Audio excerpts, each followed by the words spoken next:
But here in St. Lucia, we are subject to the regulations of the international community, and so we have to abide by their rules and their regulations.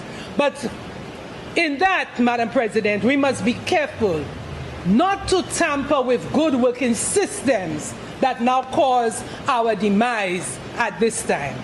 So, Madam President, I want us,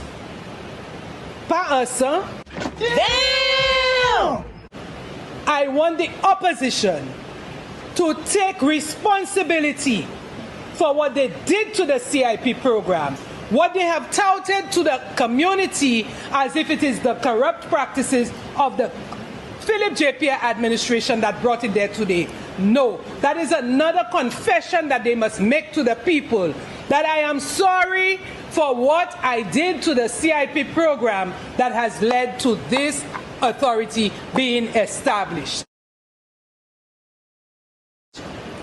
We should not have gotten here today had we kept the system functioning well enough. And so, Madam President, while I have some reservations about this legislation, I support the government in passing it so that we can have a functioning CIP that will continue to benefit the people of St. Lucia. Thank you.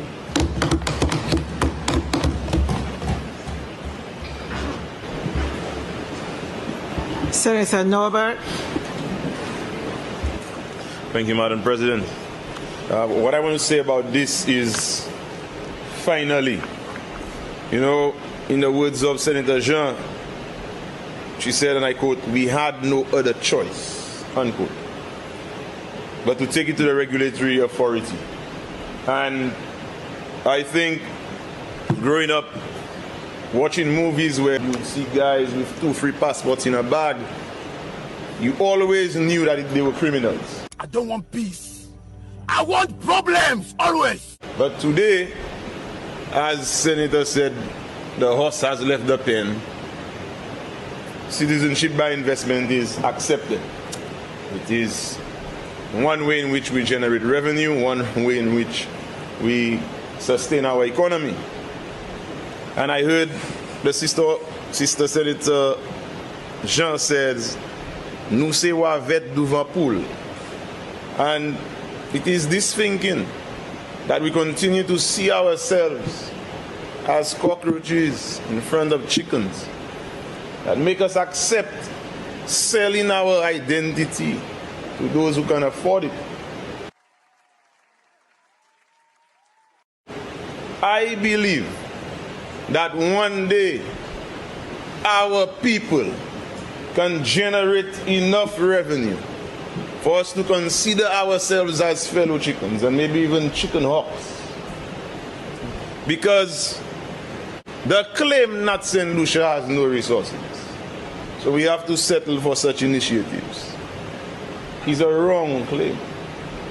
St. Lucia has people, and the ideas of children can bring in billions of dollars to this country. The claim that St. Lucia has no resources, so we have to settle for such initiatives, is a wrong claim. St. Lucia has people, but we do not invest at that level. You see, when we sit here and all of us are over 20, the changes that happen in the world, the revolutions that are happening now in technology, in the information society, in the knowledge-based society, these will bring revenue streams that we cannot even imagine. Alexander Wang, 23 years old. 4 years ago, he started working on an app. Today, he's a billionaire. He's 23, going on 24. And that is nothing that our children cannot achieve. So what is $1.1 billion from CIP? You see the political divide, the us versus them, the opposition and our government, and the politicizing of everything in this country is preventing us from transforming from cockroaches to chicken hawks and eagles. Why is this so late? Because the leader of government business said we had to take some time and it was thorough and ours was cumbersome. But I think this was late because our priorities were misplaced. Such an important program, such an important revenue stream right now. The reputation of St. Lucia's CIP had to be questioned. Maybe we lost revenue. Maybe certain persons who wanted to invest were afraid to invest. Maybe because the price was too low. And we have blaming which government brought it down. To me, both governments brought it down or gave discounts. Even the assumption that the higher it is, the more we filter out the good from the bad, that's another misconception. Some of the richest people in the world are not persons of good characters. Some of the richest people in St. Lucia are not those we would consider to have gained their money, their wealth from legal means. So having a high threshold does not prevent us from attracting unwanted personalities to our shores.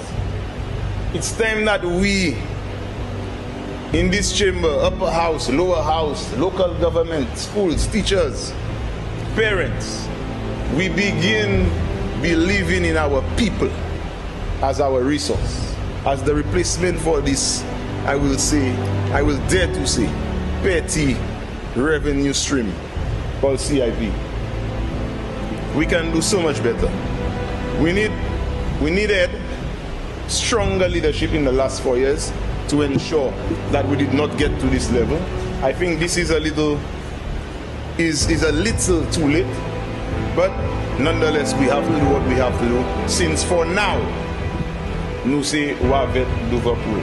But I long for the day when we can unite in our ideas, our passion and our drive to take St. Lucians, the youth of this country, to a place where we can depend on them for billions of dollars to come to our shores. Thank you, Madam President.